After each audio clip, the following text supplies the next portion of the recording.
Nah pemirsa tak sabar menanti, nanti tanggal 25 Desember kita akan menyaksikan bersama sequel kedua dari Miracle in Cell Number 7. Saat ini di studio TV One sudah hadir, ini narapidana dari mana ya? Kalau boleh tahu.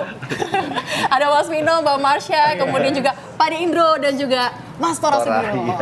Gimana hari ini kalau misalnya kita berbicara soal Miracle in Cell Number 7, ini sequel kedua pertama kali Indonesia nih. Kalau di Korea kan cuma sequel pertama. Saya mau nanya, ada kesulitan khusus nggak? Khususnya untuk Mas Vino dulu nih. Kalau saya sih sebenarnya senang-senang aja ya, karena ini pertama kali di dunia Miracle in Cell Number 7 ini dibuat sequelnya, dan idenya tuh dari Indonesia gitu. Dan begitu dilempar ke Korea, ternyata mereka sangat excited banget. Jadi launching pertama kalinya malah ini waktu itu di Korea, di Busan. Filmnya, teasernya pertama kali diputar di Busan. Jadi ngerayunya cukup lama ya ternyata. Lama. Ya? 1,5 tahun kalau nggak salah ya. 1,5 tahun, karena ngegodok ceritanya juga. Terus skrip yang ditulis sama Alim Studio ini dibawa ke Korea, di sana di QC lagi di sana. Tapi kalau soal yang kedua ini, sebenarnya ceritanya itu memang dimulai ketika di film pertama kan saya udah mati kan, dihukum mati gitu. Nah ceritanya itu dimulai dari ketika saya dihukum mati. Jadi anaknya ini ditinggal sama bapaknya itu kan nggak pernah diceritain tuh di film aslinya. Dia hidupnya sama siapa, sama geng napi ini gimana gitu. Apakah dia masih sama si Bapak Hendro yang kepala sipirnya yang membantu dia gitu. Jadi ini yang mau kita ungkapin gitu sebenarnya di film yang kedua ini. Jadi mungkin peran utamanya lebih ke arah Kartika sebenarnya, si anak kecilnya itu gitu. Oke, berarti di sini Mas Vino ini flashback aja ya saya ada sebagai Pak Dodo banyak, perannya. tapi kita punya porsi yang hampir sama lah semuanya gitu. Tapi benang merahnya memang di Kartika. Oke, benang merah di Kartika, tapi yang menarik di sequel kedua ini adalah ada Mbak Marsha. Mbak Marsha, nanti sosok seperti apa yang akan Anda perankan di sequel kedua ini? Sebetulnya di film Miracle yang pertama, Ibu Juwita, karakter yang aku perankan itu udah dimunculkan, tapi memang hanya satu scene. Di Miracle yang kedua ini sedikit lebih lengkap cerita tentang latar belakang Ibu Juwita gitu. Ini menarik juga ya, berarti kan sebagai suami istri dan juga di kehidupan nyatanya juga berarti ada kesulitan gak sih atau justru enjoy banget nih untuk proses pembuatannya? Kalau syutingnya sih selalu enjoy ya, maksudnya main berdua tuh selalu enjoy. Cuman kenapa main berdua lagi, karena memang ada hubungannya dengan film pertama. Nah menariknya di versi Indonesia ini sosok ibunya itu diceritakan gitu. Kalau di film asli Koreanya hanya disebutkan, tapi nggak ada sosoknya. Ini yang bikin jadi film ini lebih spesial gitu. Bahkan kreatornya sendiri, si sutradara dan produsernya waktu nonton film pertama mereka ngerasa versi ini lengkap sekali gitu. Makanya ketika mereka datang sini nonton, mereka ikut terharu dan bercandaannya pada, wah saya mau remake film yang ini gitu. Jadi kita nge-remake film mereka malah mau nge-remake film kita, itu jokesnya mereka seperti itu. Jadi begitu pas mau dibikin sequelnya, ternyata mereka juga sangat antusias sekali gitu. Mereka sangat mensupport banget, bahkan ya tadi saya bilang launching pertamanya aja di Korea gitu. Oke, tapi kalau kita berbicara soal film ini, di sequel pertama pastinya karena sudah dihukum mati begitu ya. Karakter apa yang akan dibangun oleh Pak De Indro sendiri nanti seperti apa? Saya kebetulan kan yang dituakan di sel itu. Dan semua yang berkaitan dengan Ika dari yang pertama. Ika yang kecil itu berkaitan dengan Ika, semuanya ada di tangan saya. Artinya kapan dia boleh masuk, saya masukin ke penjara apa segala macam. Dan itu menjadikan kedekatan saya dengan Ika. Walaupun sebetulnya kedekatan kita semua satu sel dengan Ika itu. Nah, peran saya yang sekarang ini adalah bagaimana kami berusaha bukan hanya menggantikan peran bapaknya dan Pak Dodo ya, tetapi juga bagaimana kita berusaha untuk ya menutupi apa yang sebenarnya terjadi pada anak itu gitu. Karena memang kita pandangan dia kan belum cukup umur untuk bisa mengerti ya. Dan lagi kan ini sebetulnya cerita ini agak ada satir bahwa kenapa kok seseorang yang sebetulnya cacat hukum, dia kan sebetulnya kan bukan idiot, apa istilahnya? Terbelakang. Iya, Bisa terkebelakang dikasih lah. ya. Disabilitas Itu lah kok ya. bisa dihukum kayak Oke. gitu kan. Itu juga yang sebetulnya kita tutup-tutupi gitu. Oke, ini jadi menarik nih. Mas Tora ini kan jadi bawahannya Iya. di film ini kan. Perannya sendiri seperti apa Mas nanti di sequelnya? Jadi rock gitu. Bawahan. Androk ya. Kalau saya tetap sama kayak yang ke pertama ya. Kita kan di sini punakawan ya. Ini ada Semarnya, saya Petruk, ada si Saya Semarnya, kamu mendem. Bukan. Rigen jadi Bagong, si Jegel jadi Garek ya. Kita bikin seru-seru di dalam sel aja gitu. Iya. Di ruang lingkup yang kecil itu. Kalau karakter saya sendiri sih ya saya dulunya pencuri ceritanya. Oh, gitu. Dulunya pencuri, penipu. Saya penipu terus di penjara, terus saya nggak tobat, yang lain tobat. Tapi ya begitu kira-kira. kalau kita berbicara lagi ini semakin menarik karena kalau konteksnya saat ini kan lebih banyak di sel bagaimana nantinya keduanya untuk tidak mengungkapkan kepada Ika sosok yang sebenarnya terjadi seperti apa.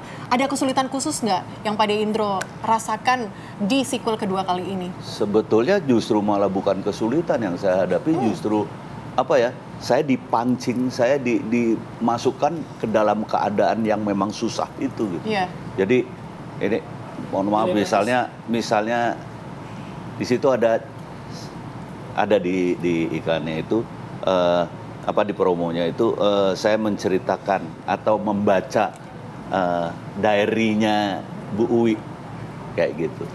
Nah, itu membuat saya terpancing gitu, gimana saya sedih banget kayak gitu, saya menahan gitu.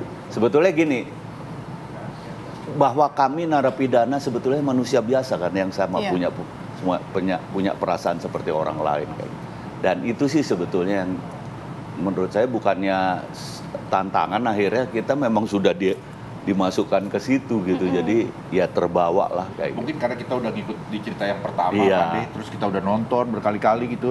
Begitu kita dapat skrip mainin di set yang sama, baju yang sama gitu di posisi yang itu, jadi kita kebawa, ikutan Iya. sedih, ikutan nangis gitu. Kembali mengalir begitu perasaan yang Iya. sebelumnya terjadi di sequel pertama. Iya.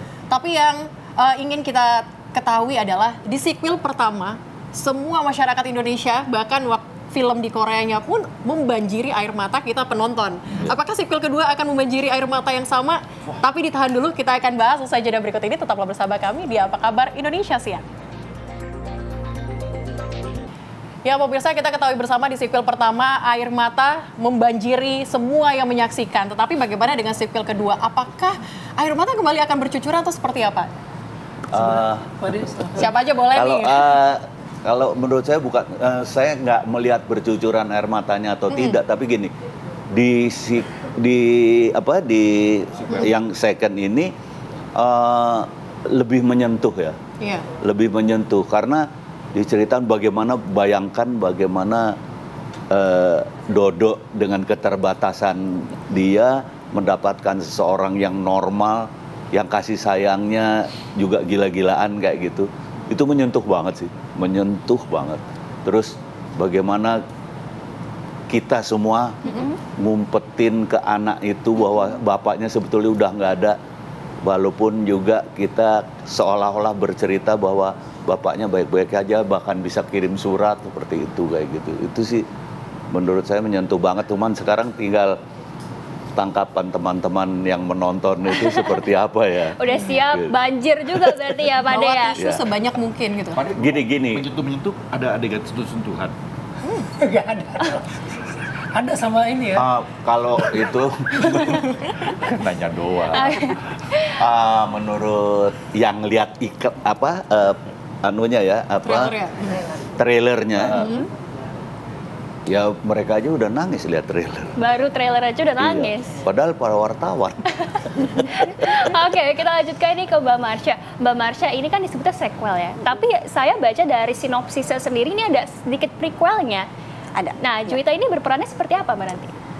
Di Second Miracle ini diceritakan latar belakang Juwita juga, diceritakan juga bagaimana Dodo ketemu Juwita dan bagaimana akhirnya mereka berdua bisa saling jatuh cinta. Itu tuh ada ceritanya gitu. Untuk pertanyaan orang-orang yang merasa apa mungkin ya gitu seorang seperti Dodo yang berkebutuhan khusus bisa menjalin hubungan dan bahkan menikah dan punya anak dengan wanita yang normal gitu.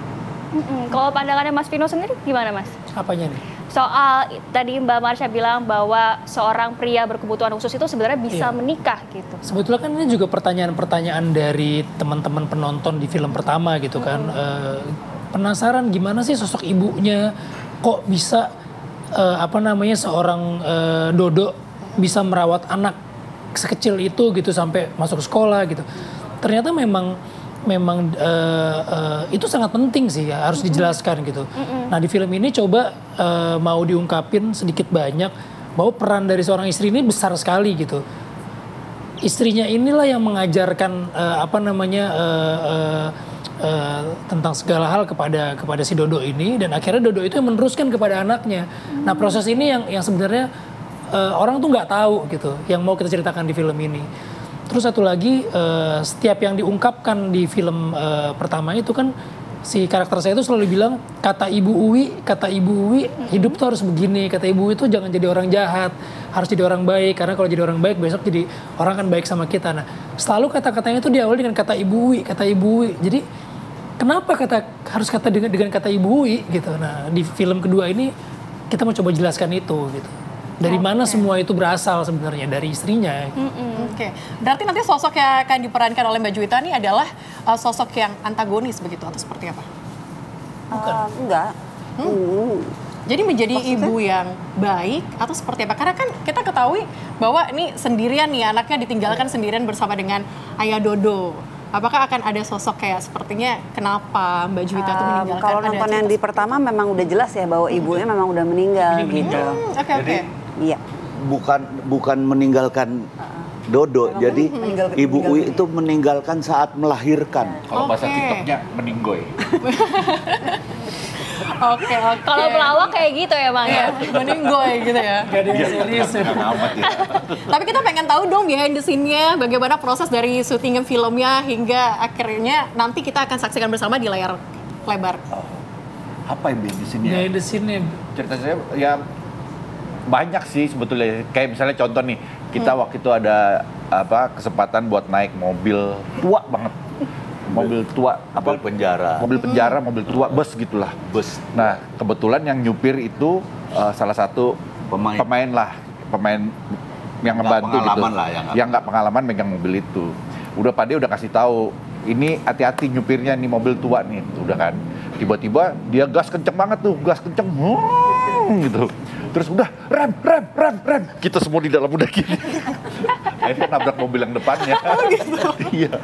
Karena mobil tua kan emang powernya harus Kawal gede. polisi kan mobilnya. Mobil polisi. Ditabrak mobil polisi.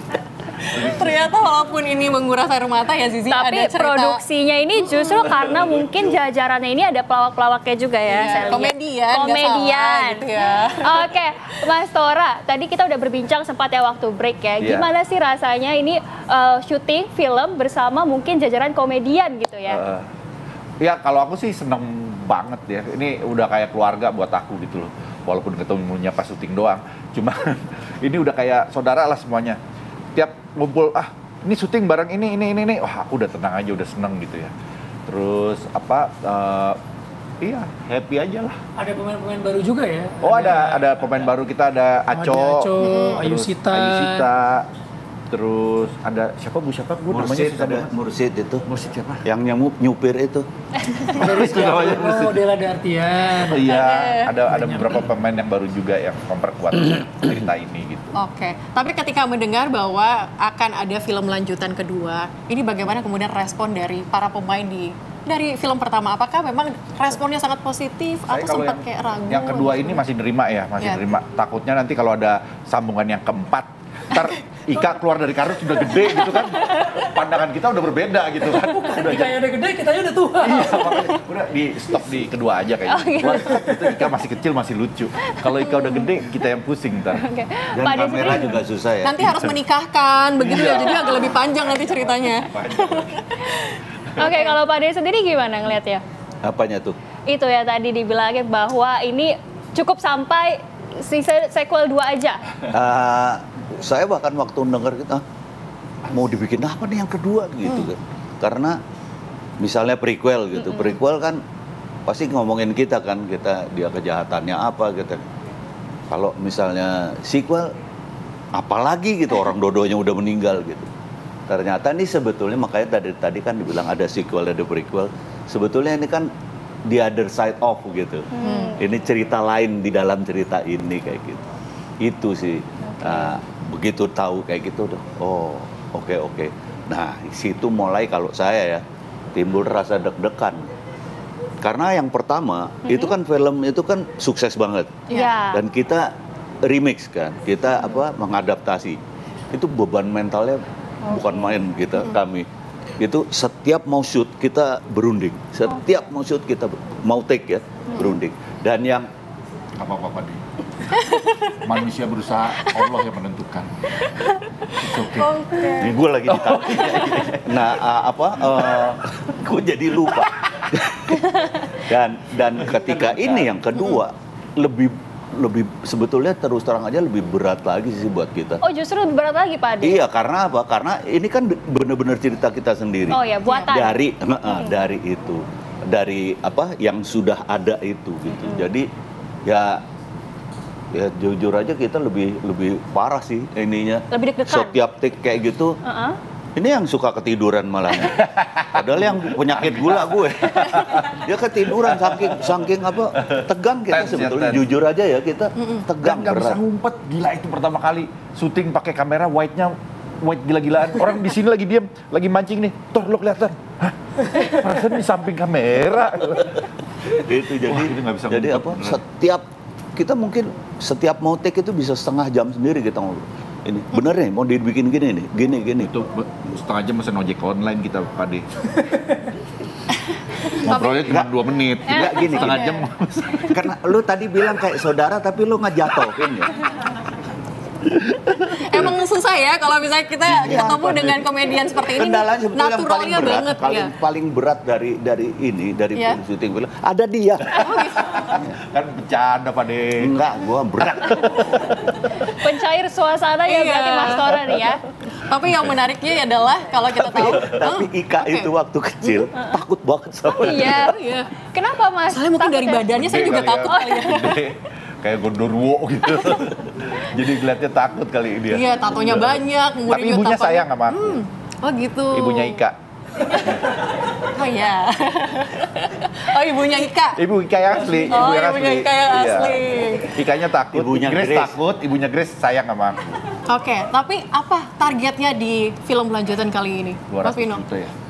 Kalau saya sih targetnya sebenarnya pertama adalah pertanyaan-pertanyaan yang tidak terjawab di film pertama bisa terjawab di sini.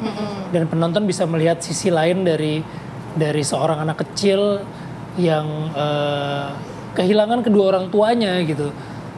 Yang benar-benar hidupnya sendiri harus ditanggung oleh dijaga oleh napi-napi yang kan napi-napi itu kan sebenarnya penggambarannya harus orang-orang jahat kan. Tapi justru mereka adalah orang yang paling dekat dengan si anak kecil itu gitu. Boleh dibilang membentuk jiwa anak itu juga gitu. Iya gitu dan buat saya lebih kurangnya film ini pasti akan memberikan sebuah pandangan baru tentang tentang kehidupan di penjara, tentang anak kecil yang ditinggal orang tuanya, tentang perasaannya dia, tentang kasih sayang orang tua kepada anaknya gitu. Jadi memang lebih kompleks sih di yang film kedua ini. Kalau dulu kan memang murni cerita tentang seorang ayah disabilitas dengan seorang anak kecil. Kalau sekarang enggak. Sekarang justru bukan itu. Mungkin lebih kalau yang soal kisah cintanya, kalau dulu kisah cinta seorang ayah terhadap anaknya, ini kisah cinta ayah-ayah kepada anaknya. Figur-figur ayah. Karena bapaknya kan menjadi banyak bapaknya nih kayak gitu mungkin. Betapa kami itu nanti bisa dilihat gitu. Betapa kami itu kangen banget sama Ika, sama anak itu ketika dia nggak datang gitu karena bapaknya udah ini, terus si Ikanya juga udah jauh kan karena nggak ada bapaknya kan. Jadi Ikanya kita kangen betul, itu kelihatan banget. Kehilangan sekali begitu ya di sel. Akan kekosongannya seperti apa nanti kita kayak ya Akan kan? sangat penasaran ya Betul Zizi. sekali. Ini juga pemirsa nggak sabar nih tanggal 25 Desember. Oke, terakhir Mas Tora, Pak Ade, Mbak Marsha, dan juga Mas Vino. Berapa sih target penontonnya? Aku nggak ikut Pak. Aku sih 20 juta ya. Amin. Namanya juga target ya. Target harus lebih tinggi. Target taruh rendah. Ntar kalau kelebihan, wah nggak bagus nih kelebihan targetnya. Iya. Kalau saya sih nggak berpikir jumlah ya. Kalau saya lebih berpikir bahwa ini sampai pesan-pesan kita sampai ya syukur-syukur 20 juta lah. 20 juta, amin. Kalau Mas Vino berapa? Sebanyak-banyaknya lah. Sebanyak-banyaknya. Pasti kan film itu dibuat juga pengennya sebuah karya itu ditonton banyak orang gitu. Sebuah karya yang bagus kalau nggak ada yang nonton juga sama aja gitu kan. Ya. Jadi semoga film ini bisa tonton banyak orang dan bisa menghibur semua orang, dan jangan lupa tanggal 20 Desember itu kan sebetulnya udah mulai mendekati akhir tahun. Habis Christmas ya. Habis Christmas, pas Christmas tayangnya. Pas Christmasnya ya. Di saat orang ngumpul, di saat orang kembali ke rumah ke keluarganya lagi. Nah, kita nonton film ini. Jadi kita makin sayang sama keluarga, makin takut kehilangan. Oke. Karena begini, mungkin saya nambahin dikit ya. Mungkin penghargaan tertinggi untuk sineas adalah ketika filmnya ditonton. Oke, Itu kan, siap. sebetulnya Berarti kita itu. harus menghargai bagaimana film yang sudah dibuat oleh Indonesia. Itu kan? maksudnya. Jangan lupa nanti tanggal 25 Desember menuju ke bioskop terdekat masing-masing. Ramai-ramai bersama dengan keluarga, betul Iya. sekali Celia. Dan juga terima kasih banyak Mas Tora, Pak Ade, Mbak Marsha, Mas Terima kasih. Vino atas waktunya pada siang hari ini. Sangat insightful ya Celia ya. Jadi nggak sabar nonton sequelnya ya. Iya, untuk nonton lanjutannya nanti di tanggal 25, saya dan Zizi nanti kita jangan lupa ya. Betul. Nonton, ini bioskopnya di belakang. Oke pemirsa, jangan kemana-mana karena Apa Kabar Indonesia akan segera kembali usai jeda. Tetaplah bersama kami.